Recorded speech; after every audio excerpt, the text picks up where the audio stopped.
nakikita natin na mga sarili natin mga opisyalis tumatanggap ng maleta. Wow! Aray! Hindi lang sapat yun para sa kanila, no? Nakita na natin, narinig na natin ang kwento, ayaw pa nilang paimbestigahan. Correct. Correct. Kaya tayo nandito at nagpapasalamat tayo sa mga senador na tumitindig para sa atin. Tama! Salamat kay Senator Alan Peter Cayetano. Palakpak! Salamat kay Senadora Pia Cayetano. Salamat kay Senator Amy Marco. Salamat kay Senator Marcoleta. Salamat din, lalo-lalo na napakagiting ng pagtulak niya kay Secretary General. Senator Robin!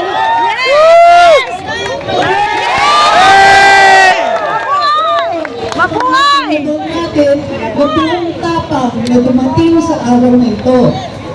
Patay si Chess! Pero, Patay si Chief! ay, Budas! meron din mga nandito, no, napakahalaga.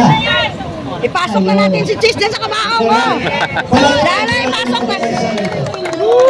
Salamat, nandito kayo.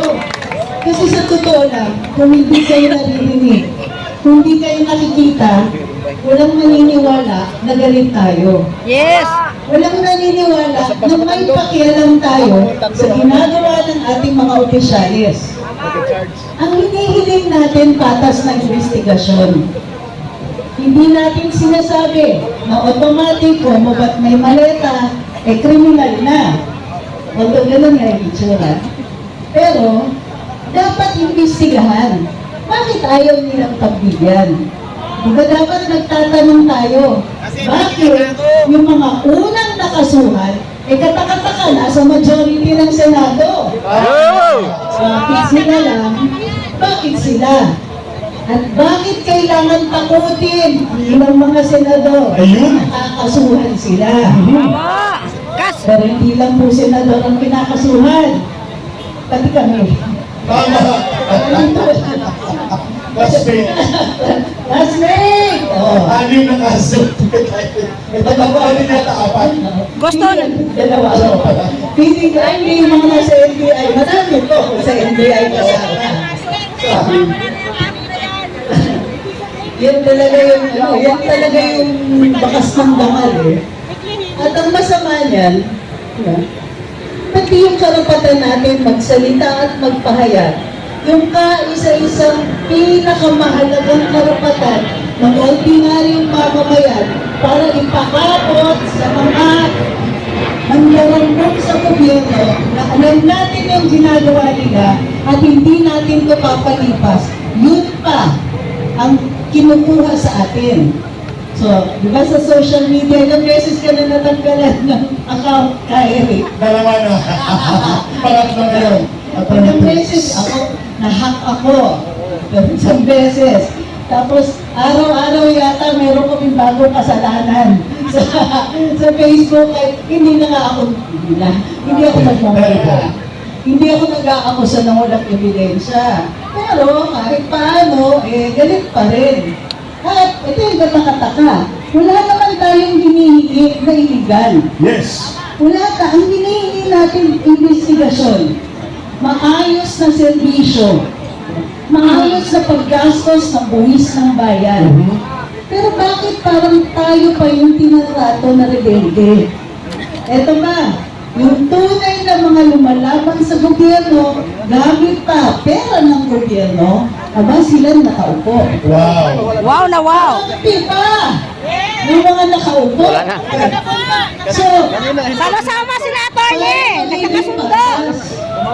tayo, ang hinihingi natin, maayos na paggastos ng buwis na binabayad natin.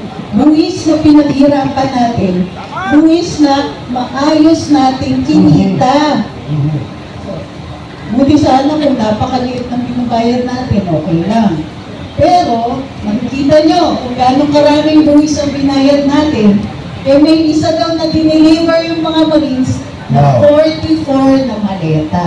Wow. Isang delivery yan, 44. isang tao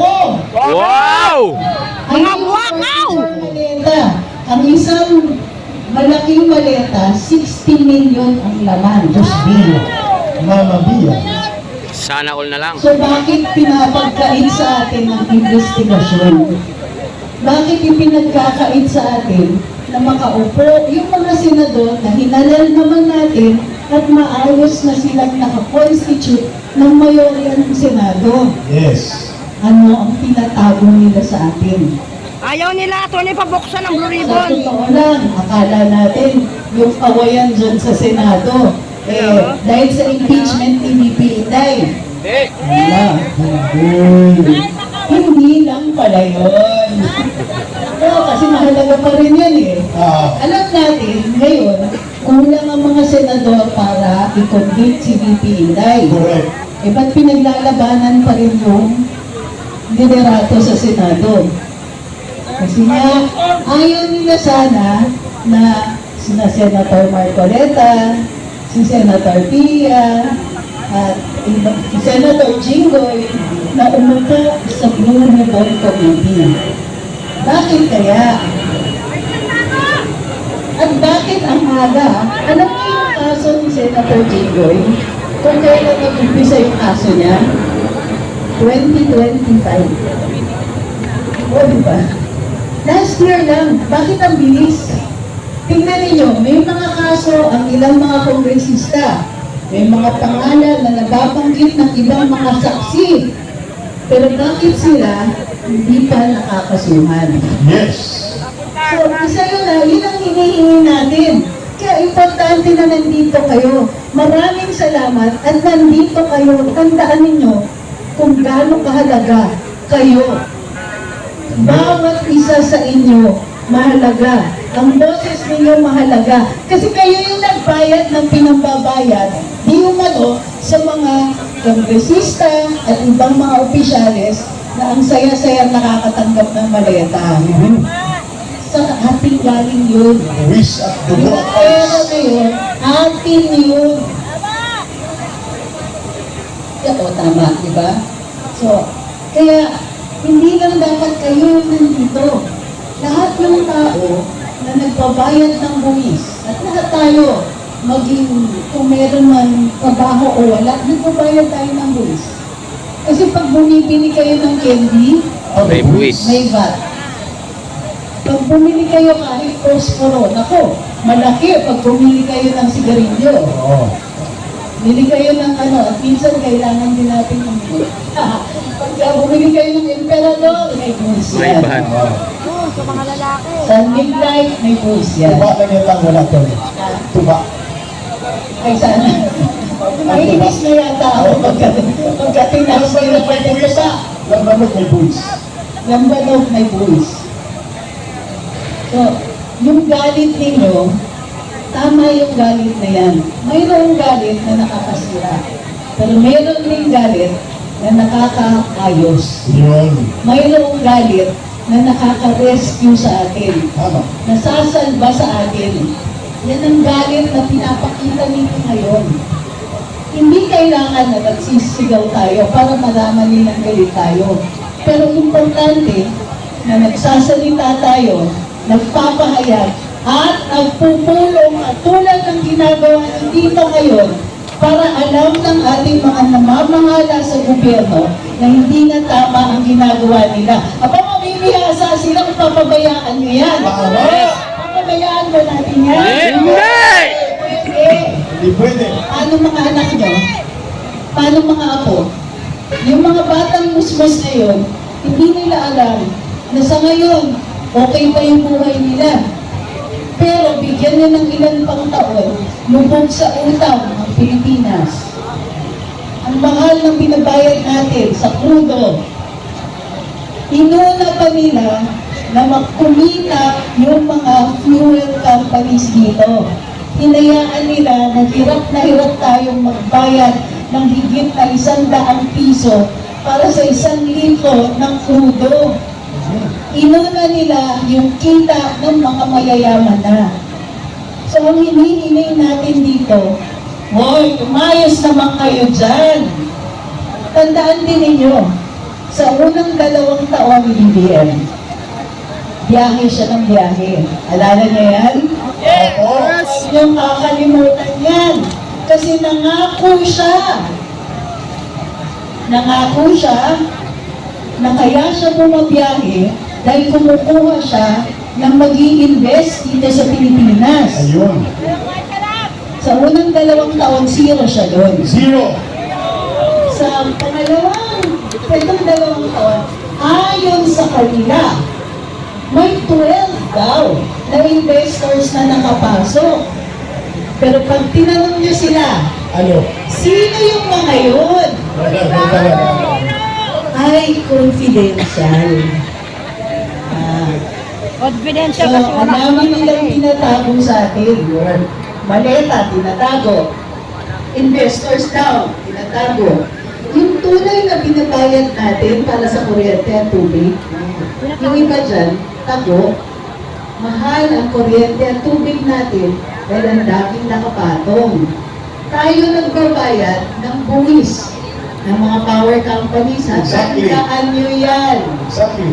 Yung buwis na dapat binabayad ng mga taong gumagawa ng kuryente natin, tayo ang nagbabayad.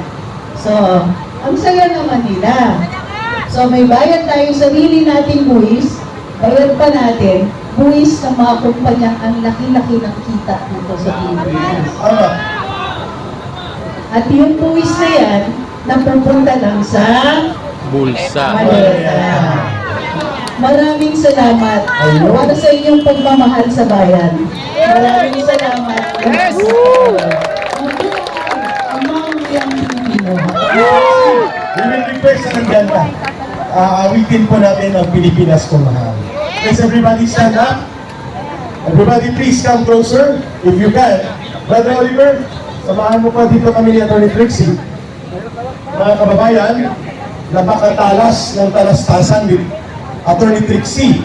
May isa lang siya nakalimutan ng nabanggitin. Sabi niya, hindi bumababa ang presyo ng kuryente, presyo ng tubig, presyo ng gasolina, pagkain.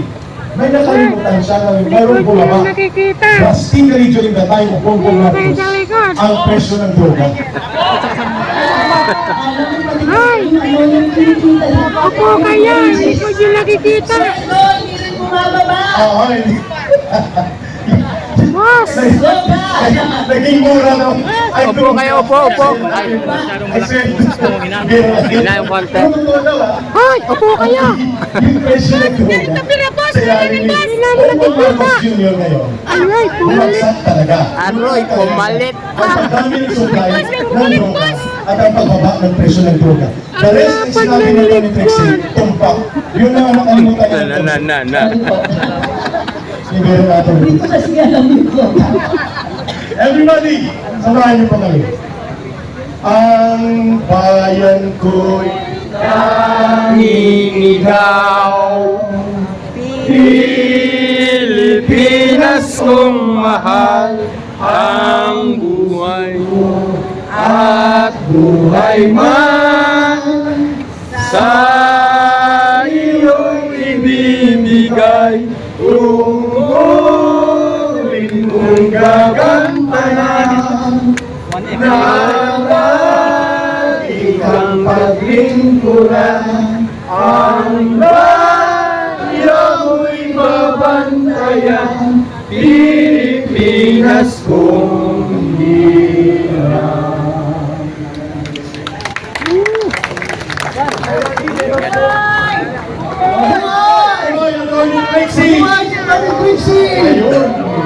Tatawagin na natin medyo magpapalali.